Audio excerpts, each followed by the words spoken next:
Okay, so we have a few verses here. So let's take a look at number 13. Oh, let me check my battery power on the tab, see if I can plug in. Ooh, I'm getting the let me plug that in. Okay, well, we'll read first. Okay, who would like to read 13 for us? Verse 13. Go for it. Tet Vehayeta Lo Ulezar. Closer to the microphone, okay? Ulezar, oh, good. Akare. Almost. Acharayv. Akareyu. Akaray. Acharayv. Berit. Kehuna. Kehunat. Olam. Hakat. Asher. Kina. In this case. Le. Kene. Leol. Leelohai. Okay. Vayekher al Bnei Israel. Good. Okay, so let's look here. That's a long one. So what does Hayata mean? Hayata. Anybody?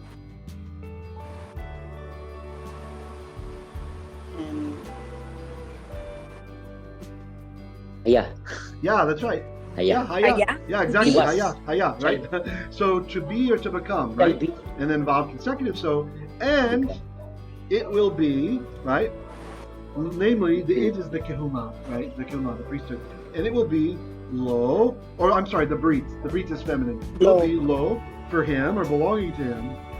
Ulizaro. What's ulizaro? And for his seed. Everybody sees the his at the end, right? The phenomenal suffix is, right? And we have the u for and, the conjunction. Why is it u instead of ve? Why isn't it ve? Usually we say vav with a shwa under, right? Why is it u? Sure. Bam shwa. Yeah, that's right. You guys remember the shwa, right? Shwa. I'm just going to write shwa like this, okay? Because I'm lazy right now. Okay, good. And to his seed, right? U le zal o. Acharayv. What's acharayv mean? After him.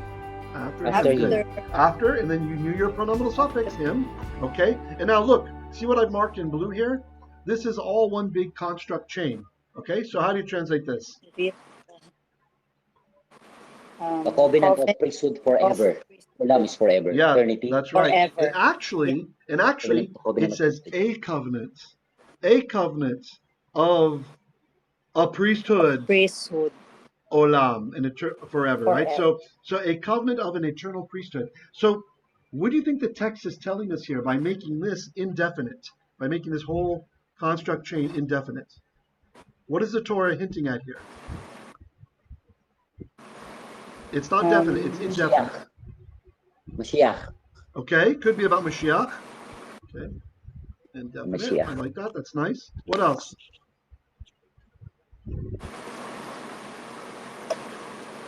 It's indefinite. It's telling us that he is not getting this covenant at the cost of someone else, right? It's not privative. It's not denying somebody else. If it had said Berit Kehunat Ha'olam, then it might mean the covenant, which means we're excluding the other descendants of Aharon, right? So he's going to get, like what Tom was asking about before, he's going to get a lion's share of his descendants officiating the kehuna, right? The priesthood, right? Zedek, really memorable mentions. Priests who are very important and very loyal and very good, not like Eli's sons who are just out there having sex with the female workers in the temple and getting drunk, right? These worthless Baalei, these Bnei Bilal, right? Worthless sons. But his descendants are not going to be like this for the most part. They're going to be very important, but not depriving the other descendants from Aharon, from Eleazar, from the other sons. Okay? This is what it tells me by making it indefinite. That this and of course, you're right. There's a talk about Mashiach, it's hinting about Mashiach, but remember, Yeshua is not a Levi. He's not a descendant of Aharon. His mother is from Yehuda. And even his adopted father Yosef is from Yehuda. Right? So there's not a direct connection from Pinchas to the Mashiach. He is not his descendant. There is, however, oftentimes we see in Scripture this foreshadowing, right, where a person's life foreshadows the other. And I think that's where Tom is right, where he was getting at the broken vow, being about Mashiach, and being broken, the Prince of Peace. I think definitely there's a case to be made there. Okay? All right, let's continue on. Tachat. What does tachat mean? Under. Okay. Under. Who knows Instead. the Yiddish word for gluteus maximus? For butt. How do you say butt in Yiddish? In Ashkenazi Jewish language? Who knows? B-U-T-T. Suchas. Almost. Suchas. Sit down on your suchas. Or get off your suchas and do some work, right? So it's the pronunciation changes. And that's because in Ashkenazi Jewish pronunciation, the way we read the Hebrew, this word is tachas. Whenever you have a tav without a dagesh, we pronounce it like an S. Tachas. Right? And so you can see how that then was borrowed into the Jewish language of Yiddish, another language, the Ashkenazi language, as tuchas. The vowel changed a bit. Tuchas means butt. It's the under part of your body, right? The tuchas. So anyway, and then there's a diminutive. And I'll be teaching you guys some Yiddish if you like. It's such a cute language. So if you want to say that it's like maybe on a kid, it's a little butt. Tuchas then becomes tushi. So it means like a little one. I think it's such a cute language. Okay, so tachat, asher. Is Yiddish written in the Yes, Hebrew letters? yes. Yiddish is written with Hebrew the letters. German Yes, alphabet? absolutely. Yep. Written with Hebrew letters. Yep. So it sounds very Germanic, like actually it's die tuchas. Die tuchas, right? Die, like German is der, die, das. We also have it in Yiddish. Die, meaning feminine. Die tuchas. Or die tushi. Du musst nicht die tushi anziehen. It's like German, but more musical, right? It's melodic, the way it's spoken. So, I don't know. I think it's really beautiful. So, okay. So, tachat, underneath. Asher, or underneath or instead of. Which, very good. Which, or whom. You can mean whom. Kine. Kina. What is kine? Kine from Kana. It is. Kana. It is. This, and what binyan is this? What binyan? It's a verb. What binyan? Yeah, good. PL, very good, Ate. That's Yeah, a PL. nice. Good job, guys. The PL, kine, means to demonstrate jealousy or to demonstrate zeal or to act out zeal. Whereas the call form just means to be in a state of feeling jealousy, right? The PL means to act it out, right? You see the intensive meaning? It's not always totally logical the way that you get the intensive meaning of PL, but sometimes it is. Okay? He acted out jealousy. Lelohaiv. What's that mean? Lelohaiv. To his God. Yeah, that's right. For his God. His Elohim, right? For his Elohim. For his God, For exactly. his Good. God. Vaychapel. What does kafar mean? By kapet. Kafar is To Yeah, blood. this is funny because in Then he Arabic, covered. kafar means a heretic, like a non-believer, right? But in Hebrew, it's a covering, right? It's like an atonement, right? Or it's very closely related to the Akkadian word kiparu, which means a purgation, like purging something out, right? So and he purged, and he made atonement al b'nei Yisrael. For the son. Yeah, very good. Very, Upon the children very of good. Israel. And you could also think the kal form of kafar means to cover, right? Like I can cover the table. I can, I could say kiper et shulchan hazeh b'machseh. Cover this table up with the tablecloth, right? So I can in the kal it just means to cover, right? But in the PL it's to purge out, right? To purge. that very close to the Akkadian kippah. And so this is where we end up with the English understanding of to make atonement for, right? But look, we even use the word al, upon. So it's almost it's even though it's the PL to purge, it still has this idea of covering, right? Like it's almost like cover it heavily, right? Cover over all over the Bnei Israel. So they have been covered with his action. His act of Kimat Hashem, just like the Dam Yeshua later on, the blood of Yeshua, covers over the Chatotein, our sins. Okay, great. The cat is sneezing, cute. Okay, verse 14.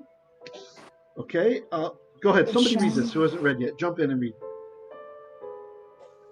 Vishem ish Israel hamukke asher hukka et hamidyanit timri ben salu nesi beit av lashim. Very good. Oni. Okay, good. Okay, so Veshem Ish Yisrael, what's that mean? Anybody? And the In the name of the one of Israel. Yeah. Israel. Shem. Yep. The name of the one Man of Israel. The man of of Yep. Israel. The name. Or, The Israelite. The Yep. Israelite. So, and one of the name well, of Israel. hold on. I like where you're going with it, but let's look more carefully. Okay, let's look more carefully. Let's diagram here. I want to diagram for you what's happening, and then I think you'll get the more specific translation. Okay, so let's do this. Actually, if I sing it, it's even clearer. Ish Yisrael. Okay, see how they're connected? These two accent marks, they're connecting together. I meant to do blue. I selected green by accident. I was trying to do Naomi blue. Okay, what does Naomi use blue boxes for? And her markups? Construct. Okay, so it's construct. Okay, so the last word is definite or indefinite? Okay, Definite. now translate that Definite. again for me. The man of The man. Israel. We're talking about a specific man, right? Okay, The man so of good. Israel. So, and actually, this is the construct chain. Sorry, right? Yes. So we have Yeah. the The name definite of the property man of is Israel. inferred to all these words, right? There you go. And the name of the man of Israel, The man of Hamukah. Israel. Now we have an adjective. So look, this whole chain is being treated like a complex noun. That's our noun, okay? It's a noun. And now here is our adjective. So the adjective must also be definite, right? That's why you have ha here. And this, Rabbi, is it makot? Is it related to makot? it The is. plague? It is. Makot? Well, okay, Makot is it is, plague. but this is the verb. And you guys have not, we've only briefly touched on this binyan. This is hofal binyan. Yeah, and the root is kind of hard to recognize. Can anybody tell me what the root is here? Does anybody see the root? Yes, very good. Naka, Ate got it. Naka, very good, nice. Yeah. By the way, I don't mean to offend anybody if I say Ate Kuya. I'm older than a lot of you. It's just, for me, it sounds polite and took a while to say that. So that's all I'm doing. I'm not saying that anybody's older necessarily. We might be the same. So just don't take it wrong. I know in some languages, like in German and in Russian, if a man says to a woman in Russian, if I say "vous," which is the polite form, she's insulted because what you're saying here, I'm older than you. And same thing in German. If you use the polite form, a woman can be insulted. So I don't know if it works that way in Tagalog or not. So just so you guys know, I don't mean anything. I'm just trying to be polite. Okay, so naka, very good. It's naka in the hofal. So hifil is to cause to strike. What is hofal? Strike. What is hofal?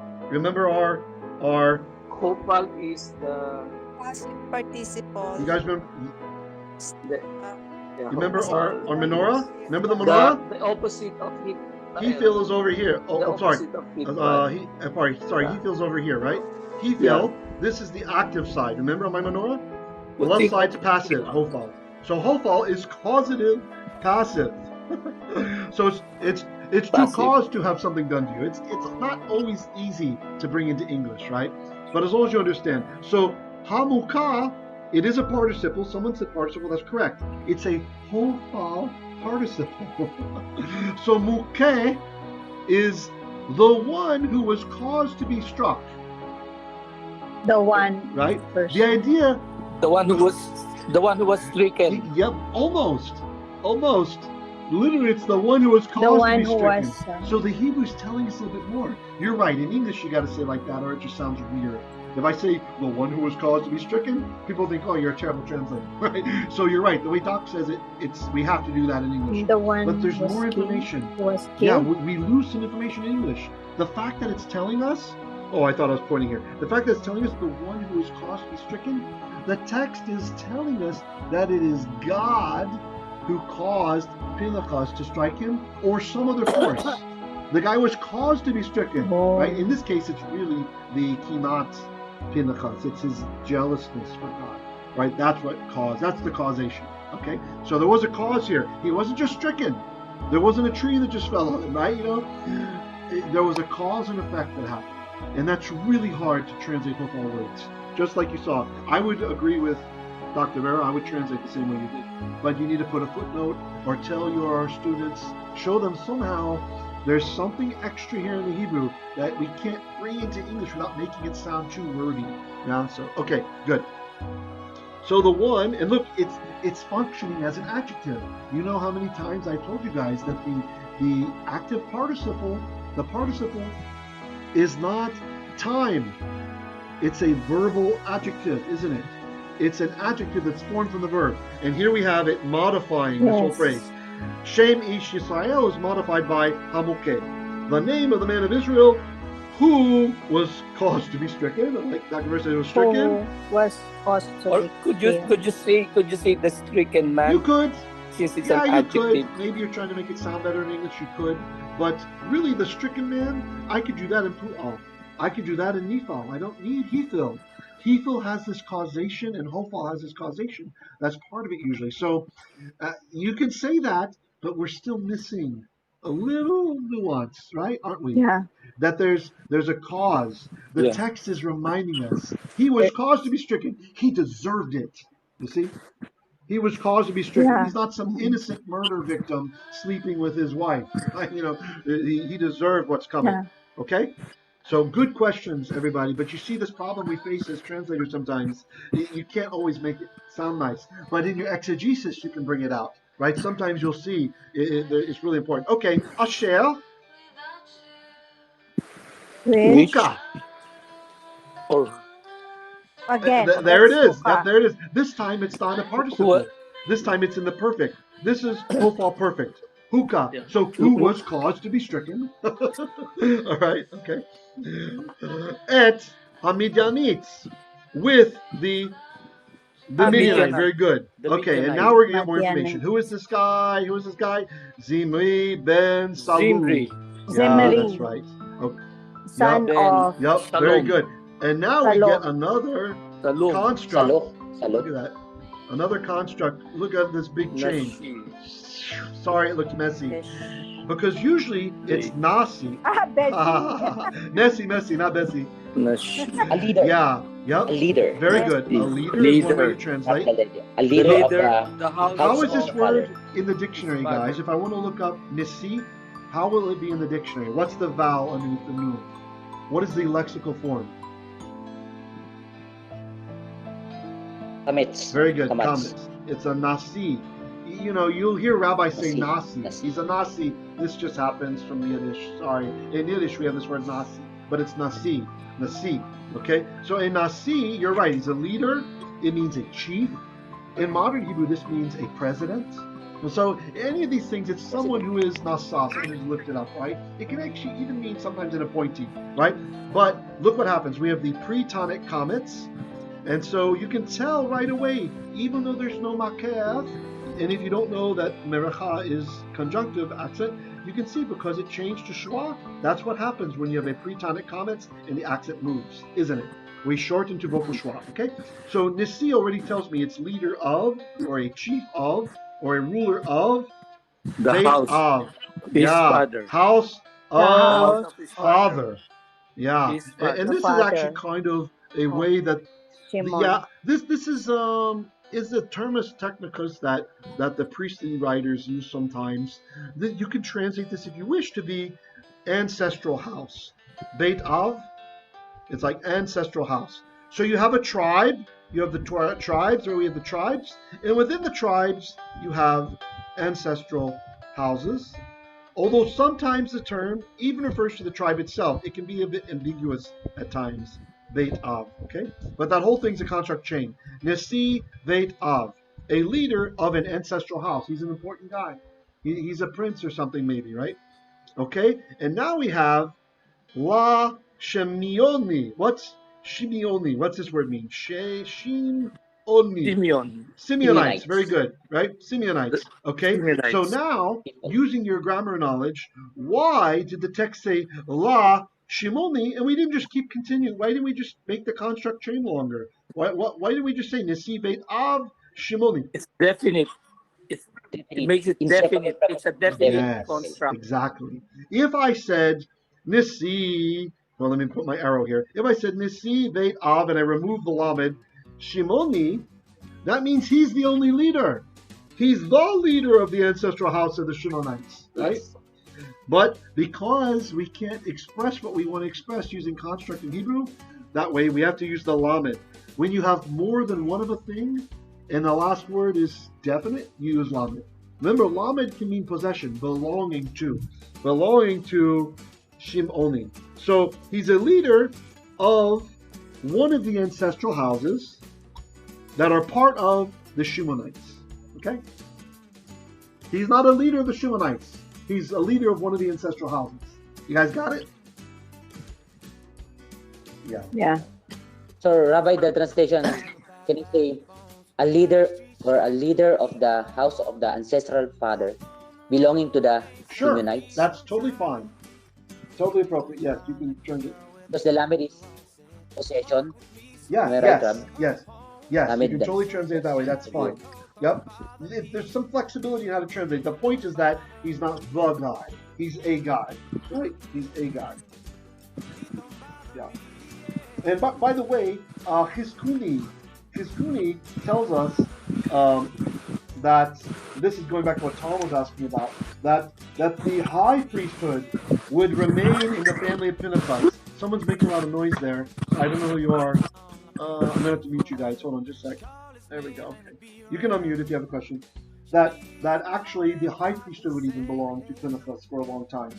And for all the way into the Second Temple period. This is Chizkuni comments on this in the middle. So that is kind of cool. Gersonides comments that the kahuna of the priesthood would pass to his descendants anyway, to descendants of Pinchas. That this is a promise that he will not chadal, he will not stop having descendants, and that he would also live longer than his father Eleazar, and he himself, Pinchas, would become the Kohen Hagadol, or the Hamashiach, as we say it, which is actually another nice connection when Tom was connecting the broken vav and shalom to Mashiach. When you understand that in Torah Hebrew, one of the ways that we can say high priest, you know what it is, guys? One word. Give me one word that means high priest. Just Hamashiach. Just Hamashiach. The Mashiach means high priest. And this is really great when you do your studies in the book of Hebrews, in apostolic writings, and we're talking about Yeshua having the order of the priesthood after Melchizedek and all this stuff. You can see how the Jews at the time, in the first century, would easily have received this, understanding that Hamashiach, he's Hamashiach, he's the Messiah, and he's also Hamashiach, the high priest. You see? It's not a problem. It's a nice play on words even that works out in Hebrews for you. And so I think this kind of further bolsters Tom's perspective about the broken vav and shalom being about the Mashiach. Yeah, when we see that Pinchas is going to have the high priesthood, he is then going to be having the title HaMashiach, right? As, of course, Yeshua also has. Okay? Okay, good. I think we are, what are we at? Is it 7 o'clock? I think we're at 7. I think this might be, 7:07. I think this might be a good time to let people go and get some dinner. I'm very happy doing this with you guys. I hope you all had fun today. Yeah? All right, so I'm going to dismiss. Yes. Yopi, good. We had a longer session. Rabbi, we have assignment. Yeah. Rabbi, we have assignment. Yes. So for your assignment, of course, keep mastering your grammar, shoring up all the basics, making sure you recognize all these things. Always do that, right? Keep doing that. But also, I will I will bli neder. I will upload more to this Aliya. I'll record probably on my own and upload some more of this Aliya maybe by Wednesday. I'm not promising. When I do, please go through that. Maybe as a group or by yourself. Go through, follow, make sure you can understand, and also keep your vocabulary up to date. Okay, so go through, review all the stuff, and then review through the rest of the Aliya Yomi when I post it, and make sure you can understand everything. Okay, if you have questions, you can comment or ask me in Hebrew literacy. Okay, guys. Thank you. Okay. Thank you. You're welcome. Toda raba. Bye, everybody. Toda. Toda Shabbat raba. shalom. Toda, You're toda. very welcome. Very Shalom, welcome. shalom. Bye-bye. Bye-bye.